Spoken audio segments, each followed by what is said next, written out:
right now, somewhere inside you, there is something you are trying not to feel. Maybe it is anger, the kind that rises hot and fast and makes you say things you regret. Maybe it is a low, heavy sadness that has been sitting in your chest for so long you have almost stopped noticing it. Maybe it is anxiety, that restless, nameless dread that shows up uninvited and refuses to leave. Or maybe it is something you cannot even name, just a darkness, a weight, a pressure behind your eyes at the end of a long day.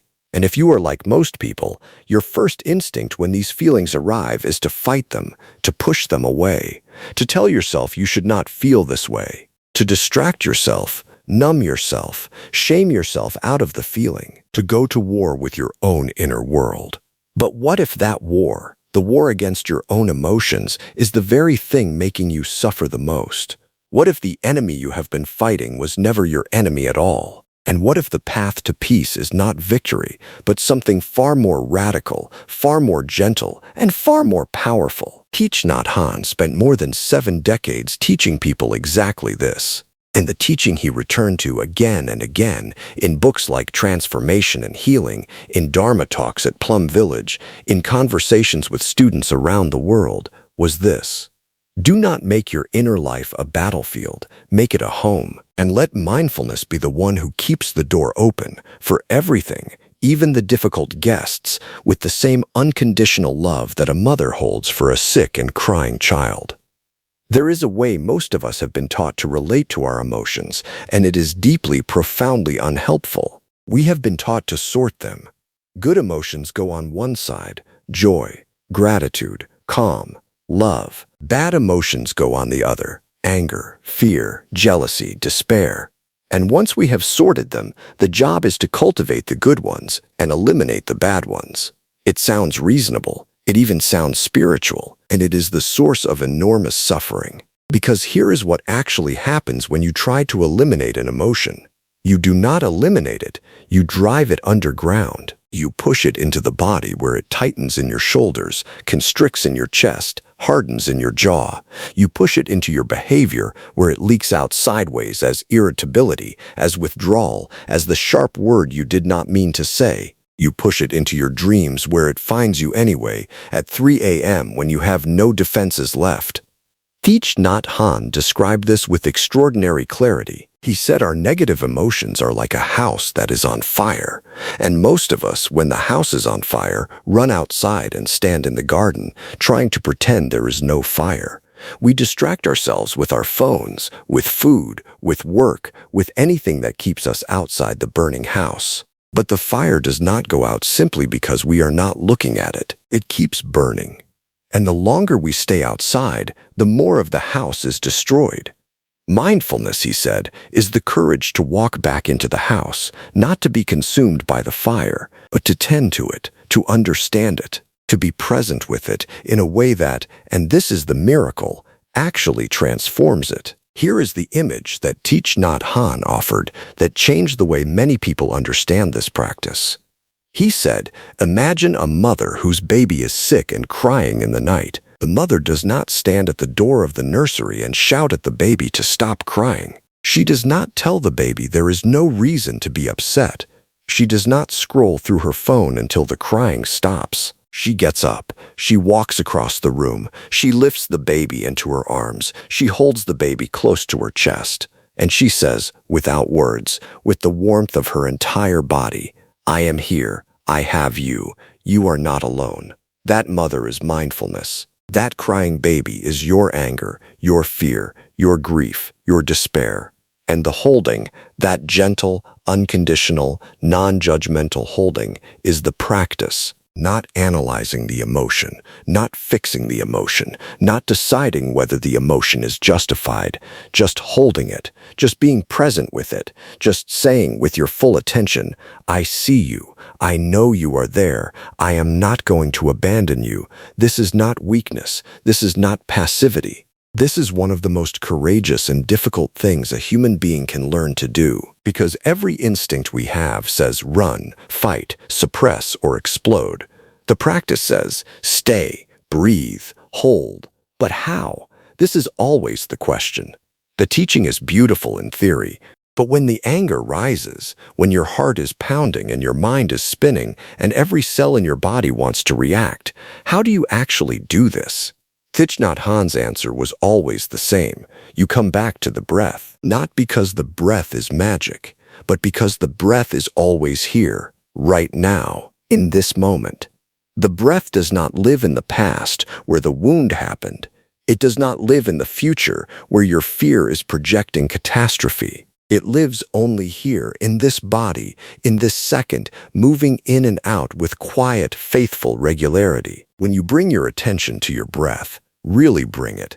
Feel the air entering your nose, feel your belly gently rising, feel the pause at the top of the inhale, feel the slow release of the exhale. Something shifts, not dramatically, not immediately, but something shifts. He taught a simple gatha, a short verse to use in moments of difficulty. You breathe in and silently say, breathing in, I know that anger is in me. You breathe out and say, breathing out, I am taking good care of my anger. Notice what this does.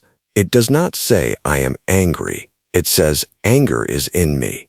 This is a profound distinction. When you say, I am angry, you become the anger. You and the anger are the same thing, one fused, undifferentiated mass. But when you say anger is in me, you create space. There is you, and there is the anger, and there is a relationship between the two. And in that relationship, something new becomes possible. The mother can hold the child because she is not the child. She is something larger, something steadier, something that can contain the suffering without being consumed by it. Your mindfulness is that something larger, and it is already inside you. The breath is the door. Thich Nhat Hanh spoke often about what he called the 2 layers of consciousness. There is the store consciousness, the deep basement of the mind, where all our seeds are kept, seeds of joy, seeds of love, seeds of peace, but also seeds of anger, seeds of fear, seeds of despair. These seeds are always there. They do not disappear. They wait. And then there is the mind consciousness, the active, present moment layer of awareness, the part of you that is reading these words right now. When a difficult emotion arises, when one of those seeds gets watered by something that happens in our life, it moves up from the store consciousness into the mind consciousness. It becomes present. It becomes what we feel. Most people at this point do one of 2 things. They let the emotion take over completely. They become the storm, or they try to push it back down. They suppress, they deny, they numb. Neither of these works. One causes damage in the present moment. The other stores up damage for later. The third way, the mindful way, is to allow the emotion to arise into consciousness and then to hold it there in the gentle arms of mindful breathing long enough for it to be seen, to be understood, and to be transformed. Because here is what Thich Nhat Hanh discovered and taught, confirmed by his own experience across decades of practice. Emotions are not permanent. They are not who you are. They are energy moving through you. And energy, when it is met with presence and compassion, rather than resistance or suppression, transforms. It does not disappear entirely. The seed remains in the store consciousness, but it loses its power to overwhelm you. It becomes workable. It becomes, in time, a source of understanding and even compassion for yourself and for others who suffer the same way. The mud becomes the lotus, but only if you are willing to stay in the mud long enough to let the transformation happen. There is something Thich Nhat Hanh said in a Dharma talk that has stayed with many of his students for years. He said, if you know how to take care of your anger will become something beautiful. It will become compassion. Because anger, at its root, is care. It is the energy of someone who sees injustice, who feels pain, who wants things to be different. That energy is not wrong. It is not bad. It just needs to be held, understood, and redirected. The same is true of fear. Fear, at its root, is love. The fear of losing something or someone we care about. When we hold our fear with mindfulness, when we breathe with it, when we stop running from it, we often find at its center not weakness but a deep well of love and attachment. And that love, once seen clearly, can be expressed in ways that nourish rather than harm. This is the transformative magic that the title of this video is pointing to. Not magic in the sense of something supernatural or instant. Magic in the sense of genuine alchemy, the transformation of one thing into another through a process that seems impossible until you experience it yourself. You do not have to take Thich Nhat Hanh's word for it. You do not have to take anyone's word for it. The invitation is to try it. The next time a difficult emotion arises, tonight, tomorrow, the next time someone cuts you off in traffic or disappoints you or triggers that old familiar wound, try this. Stop. Take one breath. Feel your feet on the floor. Put one hand on your chest if it helps. And say to whatever is arising inside you, I see you. I am here. I am not going to fight you. I am not going to run. I am going to breathe with you, and I am going to take care of you the way a mother takes care of a sick child in the night.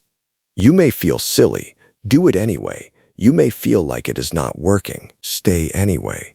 The emotion may intensify before it softens. This is normal. The child cries louder when it first hears the mother coming. Stay. Breathe. Hold.